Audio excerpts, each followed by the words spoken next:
AB de Villiers world legends లీగ్లో అదరగొడుతున్నాడు.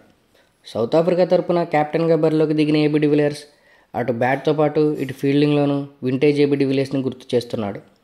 India లెజెండ్స్తో జరిగిన మ్యాచ్లో మొదటగా బ్యాటింగ్ చేసిన సౌత్ ఆఫ్రికా లెజెండ్స్ 20 ఓవర్లకి 208 పరుగులు చేసి 6 వికెట్లను నష్టపోయారు.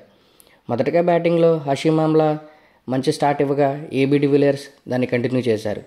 28 బంతుల్లో 51 రన్స్ పూర్తి చేసిన ఏబీ డివిలియర్స్ టోటల్గా 30 బంతుల్లో 63 రన్స్ చేసి నాట్అవుట్గా ఉన్నారు.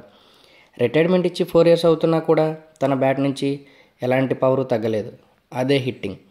రిటైర్మెంట్ ఇచ్చాడు, రెస్ట్ తీసుకుంటున్నాడు, బ్యాట్ పట్టి చాలా రోజులైంది, బ్యాటింగ్లో పవర్ తగ్గింది అనుకుంటున్న వారికి ఇదొక ఎగ్జాంపుల్ అని చెప్పవచ్చు.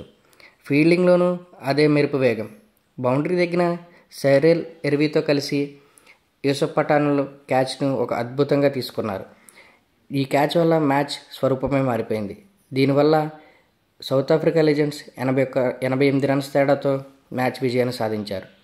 ఈ పర్ఫార్మెన్స్ లైవ్లో చూసిన వాళ్ళు ఏబీ డివిలియర్స్ గురించి ఏమనుకుంటున్నారో కామెంట్ సెక్షన్లో తెలపండి. అలాగే మన ఛానల్ని సబ్స్క్రైబ్ చేసుకోండి.